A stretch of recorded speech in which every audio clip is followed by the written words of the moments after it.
Hello friends, welcome to Madhu's kitchen. ఈ వీడియోలో చికెన్తో స్నాక్ రెసిపీ అండి. చికెన్ మెజెస్టిక్ చేస్తున్నాను.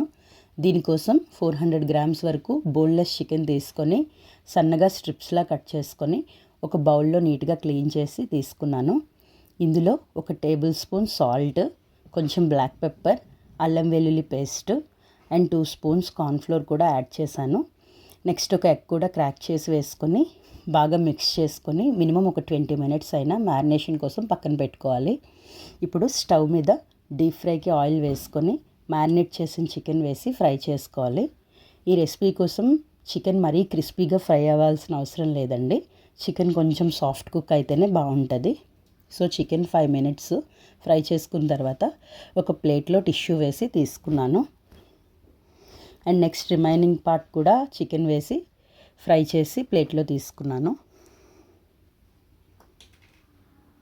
ఫ్రై అవుతున్నప్పుడే మనం మీడియం ఫ్లేము, హై ఫ్లేము కొంచెం అడ్జస్ట్ చేసుకొని ఫ్రై చేస్తే కరెక్ట్గా సరిపోతుంది.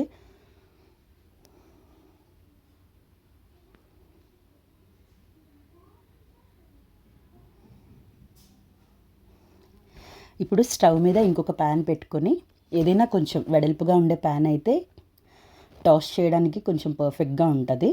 పాన్లో 2 స్పూన్స్ ఆయిల్ వేసుకొని చిన్నగా కట్ చేసిన వెల్లుల్లి అండ్ ఉల్లిపాయలు, గ్రీన్ చిల్లీ కూడా వేసి ఫ్రై చేసుకున్న తర్వాత కొంచెం కరివేపాకు కూడా వేసి ఫ్రై చేయాలి. ఈ రెసిపీ కోసం నేను అసలు ఎలాంటి సాసెస్ ఏం యూస్ చేయట్లేదండి. లైక్ వెనిగర్, సోయా సాస్ అసలు ఏం వేయలేదు. అవి కొంచెం అలా ఫ్రై అయిన తర్వాత జీడిపప్పు కూడా వేసుకొని ఒక 2 మినిట్స్ ఫ్రై చేసుకోవాలి. అండ్ నెక్స్ట్ ఈ రెసిపీకి మెయిన్ ఇంగ్రీడియంట్ అండి కర్డ్. ఒక 1/2 కప్ వరకు కర్డ్ వేస్తున్నాను. ఆ కర్డ్లోనే కొంచెం salt, pepper, red chilli powder కూడా వేసి హై ఫ్లేమ్లోనే బాగా ఫ్రై చేసుకోవాలి. ఈ కర్డ్ అండ్ కర్రీ లీవ్స్ ఈ రెండు మంచి ఫ్లేవర్ యాడ్ అవుతాయండి రెసిపీకి. అండ్ నెక్స్ట్ మనం ఫ్రై చేసుకున్న చికెన్ కూడా వేసి 5 మినిట్స్ హై ఫ్లేమ్లో బాగా టాస్ చేసి లాస్ట్లో కొంచెం కొత్తిమీర వేసుకొని స్టవ్ ఆఫ్ చేసుకోవాలి. అంతే అండి, హాట్గా సర్వ్ చేసుకుంటే బాగుంటుంది.